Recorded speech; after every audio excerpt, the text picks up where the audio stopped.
a maximum or minimum unless you draw the graph. It just tells you it's a turning point. Okay. If how do you let me ask you a question, a bit of revision. How do you verify if a turning point is maximum or minimum? You can find a second derivative. If the second derivative is greater than zero, it's a minimum. If it's less than zero, it's a maximum. Hopefully you've learned this from the Pure One, chapter 12 point something, can't remember. But anyway, we know the gradient zero, so m, the dy by dx equals zero. Now, maximum distance, when we use the st graph to represent, okay, s because it's all about this distance, right? So the maximum distance or minimum distance, whatever, this is the maximum distance, so that's the max displacement. Now, the max displacement, the gradient is zero. Gradient is determined by ds by dt. ds by dt equals zero. Now, what else do we know about ds by dt? ds by dt also equals v. So v equals zero, and ds by dt equals zero.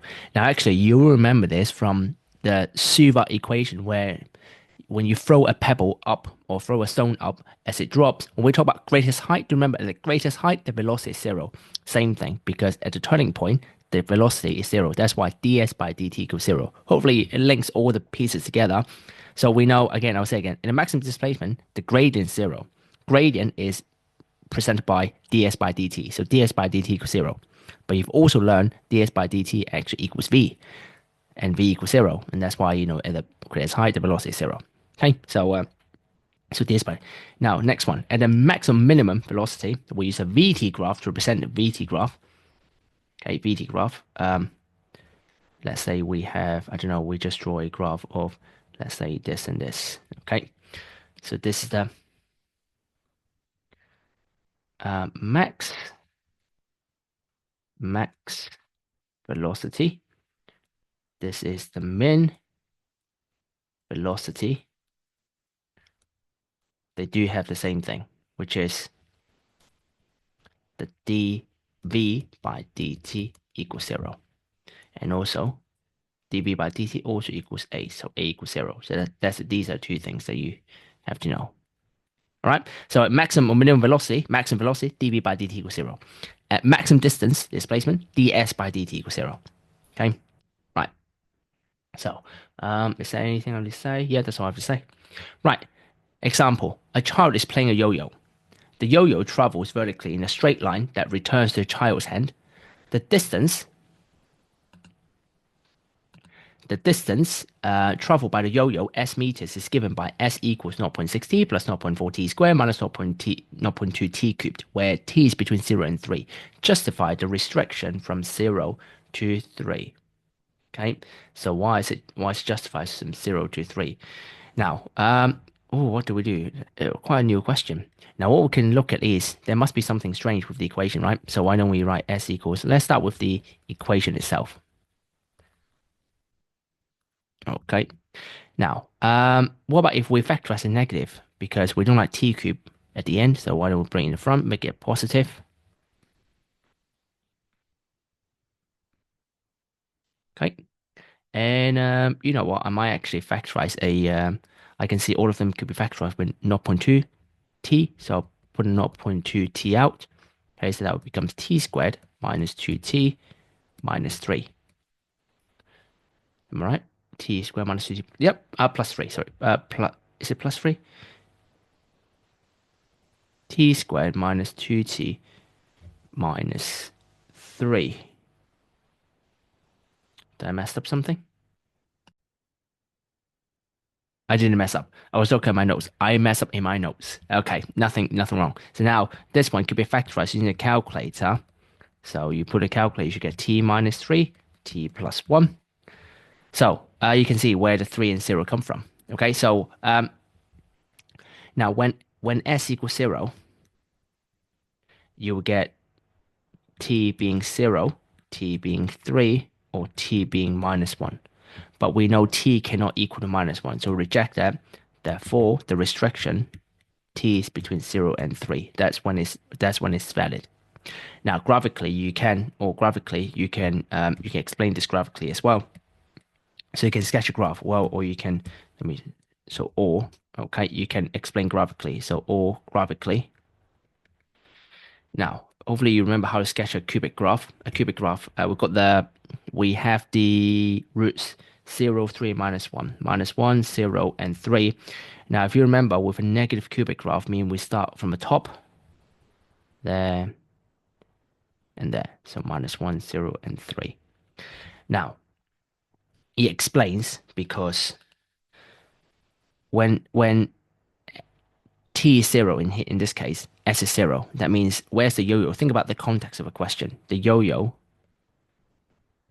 is at the child's hand. That position is child's hand, right? The yo-yo leave, okay, and then maybe the yo-yo is dropped, okay. The child's playing yo-yo, so yo-yo is dropped. I don't know if you've seen some really freestyle yo-yo competition online, something. They can play amazingly, or they're throwing the yo-yo like a frisbee or something. I don't know how they throw it. Anyway, and then they come back to the hand. So that's when the yo-yo returns to the hand. Yo-yo returns to hand. Right? So that's why it's between 0 and 3, because the yo-yo cannot be going backwards than the hand. You know, it cannot go even further negative to the hand. What does that mean? If you, it doesn't mean it's going into your hand. Maybe it's starting eating into your hand. It start becoming your hand. I'm just kidding. But you can't when you play a yo-yo, you can't have a negative displacement because it's drop it. You're coming back. You go back to original place. You can't go even further back. So that's why it's justified 0 and 3. Hope that makes sense. Part B. Find the maximum distance of a yo-yo from a child's hand. To find the maximum distance, find the maximum distance. To find the maximum distance, so max distance means ds by dt equals 0. So we differentiate.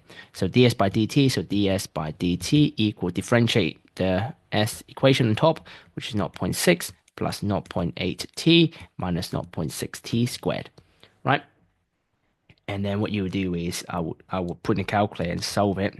And you should get t equals to 1.8685 or negative 0.5351. Well, t cannot be negative.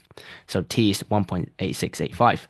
So when t equals 1.8685, we're interested in displacement. So s equal, just put in the s equation, you should get 1.21 meters. Right? So that means if you think about maximum distance, means that the yo-yo is played 1.21 meters below where it was played initially at the child's hand. Okay? Right. If you're happy with this, have a go at this question about Tom and Jerry. Okay? Pause video, have a go at the question. When you're ready for the answer, you can press play.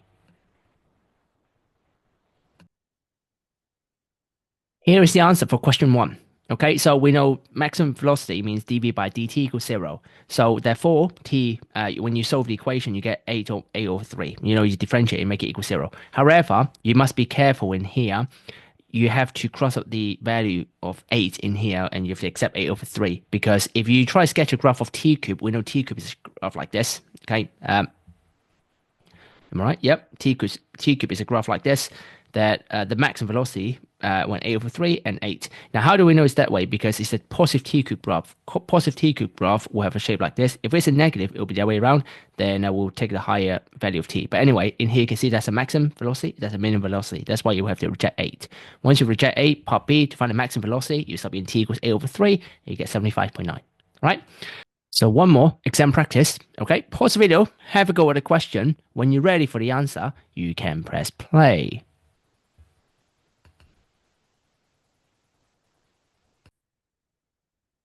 Here are the answers. Okay, question A, t equals 2 or 5, and part B, critical speed is 20. Okay, if you got it right, well done. But however, when you explain, especially part B, why is it 5 marks? Some of you might be wondering, where's 5 mark come from?